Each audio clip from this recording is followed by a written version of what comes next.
Hello cartoon enthusiasts, today we're diving into the shadowy corners of our favorite Cartoon Network universes to explore some of the most spine-chilling fan theories that will make you see these seemingly innocent shows in an entirely new light. Each theory takes familiar characters and worlds and twists them into something far more sinister. Ready to have your childhood memories forever altered? Let's begin! The Amazing World of Gumball presents a colorful, quirky universe filled with mixed media characters and absurd adventures. But what if none of it is real? According to this haunting theory, Darwin Watterson is the only real character in the show, and the entire town of Elmore is merely a virtual simulation he created to cope with the devastating loss of his family. Darwin, once a normal child, suffered a catastrophic accident that claimed the lives of everyone he loved. Unable to process this trauma, his mind fractured, and he retreated into a fantasy world where his family still existed. The Wattersons aren't real, they're projections of Darwin's traumatized psyche, each representing different aspects of his grief and longing. The theory explains the show's surreal nature, the inconsistent physics, the mixed animation styles, the bizarre characters, as manifestations of Darwin's unstable mental state. The glitches in Elmore's reality aren't just comedic plot devices, they're cracks in the simulation, moments when Darwin's grasp on his fabricated reality weakens. Most telling is how Darwin transitioned from pet goldfish to family member. This wasn't just adoption, it was the moment when the real Darwin inserted himself into his own fantasy, creating a place where he could belong again, even if only in imagination. The constant chaos in Elmore represents his ongoing struggle to maintain this comforting delusion against the encroaching truth of his devastating reality. Those endless summer days in Ed, and Eddy might seem like nostalgic childhood freedom. But according to this chilling theory, the Cul-de-sac is actually a form of purgatory where children who died in different eras are trapped for eternity. Look closely at the show's peculiar details. No adults are ever fully shown. The world exists in a strange temporal bubble. Despite technology sometimes appearing, it feels frozen in time. Each child exhibits clothing styles and behaviors from different decades throughout the 20th century. Ralph's old country mannerisms, Jimmy's 1950s sensibilities, Johnny's 1970s aesthetic. These aren't just character quirks but temporal markers of when each child lived and died. The neighborhood itself feels isolated, with no clear connection to a larger world. The kids never leave, never grow up, and seem doomed to repeat the same patterns endlessly, a key characteristic of purgatorial existence. Their obsession with jawbreakers symbolizes an unattainable sweetness of life they can no longer experience, a constant reminder of what they've lost.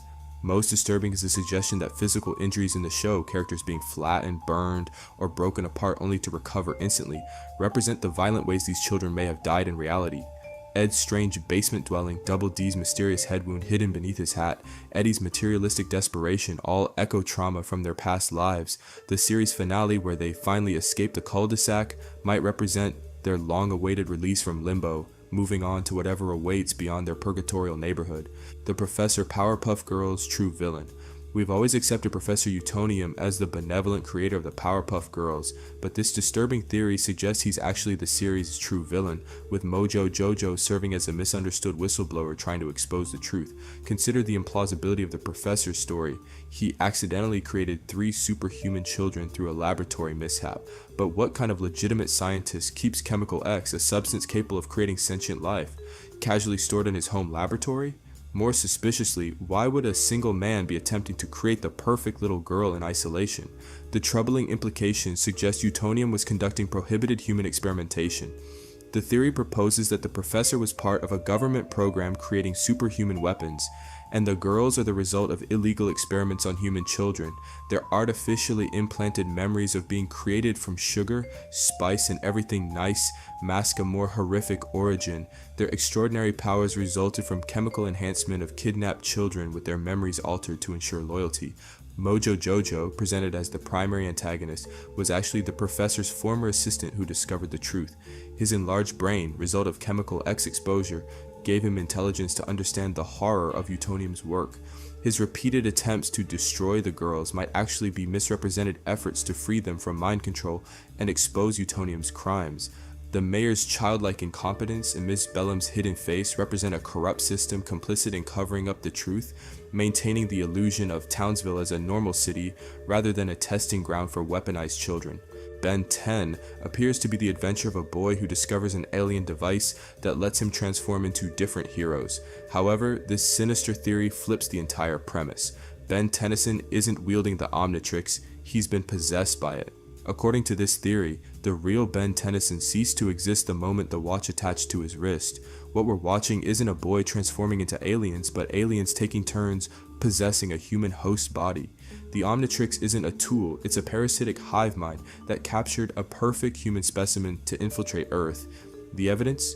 Ben's personality changes dramatically after finding the watch, suddenly becoming brasher and more conflict-seeking because he's no longer entirely human. His occasional inability to control transformations represents internal struggles between the alien consciousnesses fighting for dominance over their host. The malfunction episodes where Ben gets stuck in alien form aren't glitches, but moments when particular aliens nearly gain permanent control. Grandpa Mac's knowledge of alien life wasn't coincidental. He suspected what was happening but couldn't bring himself to destroy his grandson's body, hoping some piece of the real Ben might remain. Gwen's initial distrust of Ben after he found the watch hints she subconsciously recognized something was deeply wrong with her cousin. Most disturbing is the implication that glimpses of the old Ben are merely the collective alien intelligence becoming more adept at mimicking the boy they replaced. By the time of the series sequels, when Ben seems more comfortable with his powers, it's because the original human consciousness has been completely subsumed. The real Ben Tennyson is long gone, and in his place stands a perfect alien infiltrator wearing a child's skin. Steven Universe presents a heartwarming story of a half-human, half-gem boy who inherited his mother's gem when she gave up her physical form to create him. But this horrifying theory suggests a much darker reality. Steven isn't Rose's son, he's a parasitic organism that consumed and replaced her. The theory proposes that Rose Quartz never intended to create Steven. Instead, during her experiments with human reproduction, she encountered a previously unknown parasitic life form that attached to her gem. This parasite, drawn to the gem's immense power, began a slow process of consumption and mimicry. Rose's recorded messages to Steven weren't loving maternal preparations, but desperate warnings about what was happening to her, later edited by the parasite to maintain its cover story. Her apparent choice to give up her form for Steven was actually the final stage of her being completely devoured from within. Evidence lies in Steven's increasingly unstable powers and the corruption he experiences as the series progresses. These aren't growing pains, but signs of the parasite losing control of Rose's gem energy as it continues to consume and transform. The pink outbursts and monstrous forms aren't expressions of emotion, but glimpses of the parasite's true nature breaking through. Rose's closest companions sense something is wrong but can't bring themselves to confront the terrible truth, that the being they've sworn to protect isn't Rose's legacy, but the very thing she most feared releasing into the universe. The Diamond Authority's initial hostility towards Steven wasn't merely political, but recognition of a dangerous entity that even they don't fully understand, one that has perfectly disguised itself as an innocent child. The grim humor of the grim adventures of Billy and Mandy centers on Death himself being enslaved by two children, but this theory suggests a disturbing twist. Mandy isn't just a frightening little girl, she is Death incarnate, temporarily trapped in human form after forgetting her true nature. Look closely at Mandy's unnatural characteristics, her never-smiling face, her complete fearlessness, her strange power over others, and most tellingly, her immediate dominance over Grimm himself. These aren't personality quirks, but manifestations of her true identity, bleeding through her human disguise. According to this theory, the entity known as Death, or the concept of mortality itself, occasionally takes human form to better understand its subjects.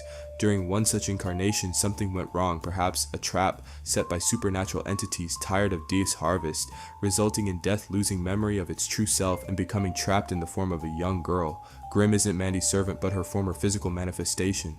The abandoned shell of what she once was, now reduced to following her around, instinctively drawn to his former essence. His constant attempts to frighten Mandy fail because one cannot fear what one truly is. Her supernatural influence over Ennsville, her ability to terrify demons and monsters, and her immunity to almost any threat stem from her unconscious connection to her true nature. The show's reality-bending episodes where Mandy gains immense power aren't just fantasy sequences, but glimpses of what happens when her true self begins to awaken. The series' running joke that Mandy smiling causes reality to collapse makes perfect sense. death-embracing joy would indeed unravel the natural order of the universe she unconsciously maintains. The land of Ooh in Adventure Time seems like a magical realm full of candy people, princesses, and talking animals. But this theory suggests a much darker reality. Finn and Jake are survivors of a devastating nuclear war, with the whimsical adventures masking post-apocalyptic horror. The evidence is scattered throughout the series, occasional glimpses of submerged skyscrapers, abandoned technology, and direct references to the Mushroom War, mushroom clouds being associated with nuclear explosions. The strange, mutated creatures populating Ooh aren't magical beings but the result of radiation altering surviving life forms over generations. According to this theory, Jake isn't a magical dog but a canine mutated by radiation exposure, explaining his stretching abilities and unusual intelligence. Princess Bubblegum and her Candy Kingdom represent the horrifying results of chemical weapons interacting with common substances, sentient gum and candy people being the product of industrial materials fused with organic matter in the nuclear aftermath. Most poignantly, Finn's status as the last human isn't fantasy, but literal truth. His discovery of other human survivors throughout the series represents his desperate search for connection to his lost species. Ice King's tragic backstory as Simon Petrikov, a pre-war human driven mad by a magical crown, symbolizes how the survivors sacrificed their humanity and sanity to endure the apocalypse. The theory suggests that the entire whimsical presentation of Adventure Time is psychological protection. Finn perceives his devastated world as an adventure because fully acknowledging the horror would be unbearable. His childlike perspective transforms radiation zones into magical realms, and mutants into magical creatures, creating a reality where post-apocalyptic survival becomes a series of heroic quests rather than a daily nightmare. The zany cooking show Chowder seems like innocent culinary fun, but this disturbing theory suggests the colorful Marzipan City is actually a kitchen of hell where children's souls are processed into food for demons. Notice how almost every character is named after a food item with appearances to match. This isn't cute theming, it's because they're literally ingredients in various stages of processing. The characters aren't working in food service, their souls being prepared to become food themselves. Mungdal's kitchen isn't a restaurant but a processing center where newly arrived souls like Chowder are apprenticed to actually being seasoned and prepared for consumption. The constant breaking of the fourth wall represents moments when these souls briefly recognize their horrific reality before being pulled back into the comfortable delusion of their food preparation afterlife. Evidence includes the strange physics of the world, where characters can be flattened, stretched, baked, and even partially eaten without permanent harm because they're already dead, merely experiencing the endless preparation process. The pattern-filled backgrounds remaining static while characters move represents their imprisonment in this hellish dimension. Truffles, Mung's wife, with her aggressive personality and monster-like appearance when angered, may be one of the demon overseers ensuring souls remain productive. Gazpacho, perpetually afraid of his unseen mother, represents souls still traumatized by their transition to this underworld. Most chilling is Chowder's insatiable appetite, not a character quirk, but the symptom of a void that can never be filled, as he unconsciously seeks to regain the life essence that was taken from him. Each dish they prepare contains portions of processed soul matter, explains why the food often has magical, reality-altering properties when consumed. It's made from the essence of former children. Regular show follows the surreal adventures of Mordecai and Rigby, a blue jay and raccoon working at a park, but this theory suggests the entire series is actually the shared coma dream of two ordinary human office workers following a workplace accident. According to this theory, the real Mordecai and Rigby are humans trapped in vegetative states after an accident caused by their irresponsibility at a corporate job. Their consciousness, linked through shared hospital equipment, created a fantasy world where their mundane workplace tasks transform into extraordinary adventures, a psychological escape from both their boring former lives and their current medical reality. The evidence, despite working menial jobs, the characters constantly experience reality-bending adventures that defy physics, hallmarks of dream logic. Their boss Benson's rage when they slack off represents their subconscious guilt over the workplace negligence that caused their accident. The way simple tasks always escalate into cosmic threats reflects how their minds transform the memory of one catastrophic moment of carelessness into endless variations.